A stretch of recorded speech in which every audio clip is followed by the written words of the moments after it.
Keinformasi pemilu, pemirsa, Wakil Presiden Yusuf Kala kembali menyatakan siap menjadi calon presiden dari Partai Golkar. Namun kepastian tentang calon presiden dan wakil presiden dari Partai Golkar akan diputuskan setelah pemilu legislatif atau setelah bulan April mendatang. Bursa calon presiden bertambah ramai. Ketua Umum Partai Golkar yang juga Wakil Presiden Yusuf Kala kembali menyatakan siap maju sebagai calon presiden dari Partai Golkar. Kesiapan ini disampaikan Ketua Dewan Penasehat Partai Golkar, Surya Paloh, usai bertemu Wakil Presiden di Istana Wapres.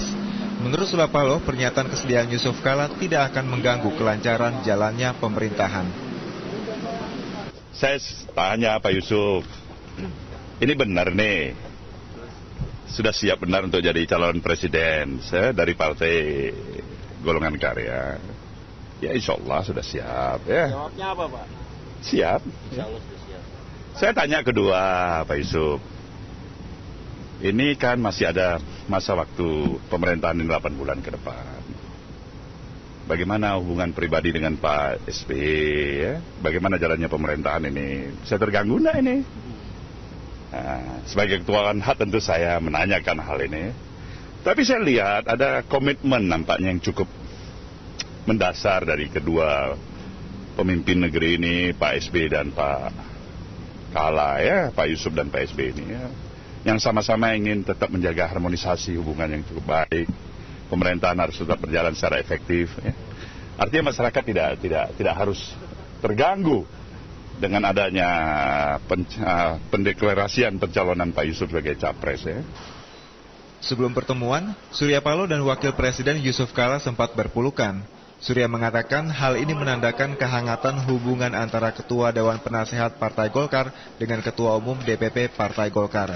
Menanggapi informasi bahwa Yusuf Kala tetap ingin menjadi Wakil Presiden berpasangan dengan Susilo Bambang Yudhoyono, Surya Paloh mengatakan hal itu adalah wajar. Yang jelas, sampai saat ini Golkar belum membuat keputusan berkaitan dengan pencalonan presiden. Saya melihat keinginan itu boleh saja, karena kan kita belum putuskan sampai saat ini. Ada mekanisme yang diatur oleh partai, bahwasanya pencalonan resmi, sekali lagi, dari Partai Golkar terhadap capres maupun cawapres itu diputuskan setelah pemilu legislatif berakhir, ya, atau selesai. Toh pemilu legislatifnya belum kita mulai, gitu ya.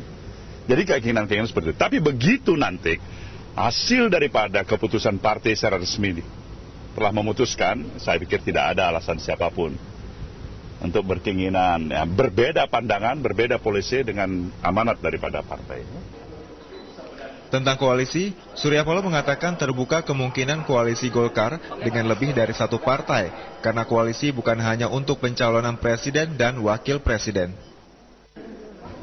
Mungkin dalam koalisi itu kan tidak hanya di dalam satu keinginan melahirkan satu kesamaan pencalonan di dalam pencalonan capres, tapi banyak program-program yang bisa kita lakukan bersama dalam melihat pemerintahan hasil pemilu tahun 2009 yang akan datang ke depan, ya. Walau Golkar baru akan memutuskan calon presiden dan wakil presiden usai pemilu, pernyataan kesediaan Yusuf Kala menjadi calon presiden membuat kondisi politik menjelang pemilu makin dinamis. Tim Liputan, Metro TV.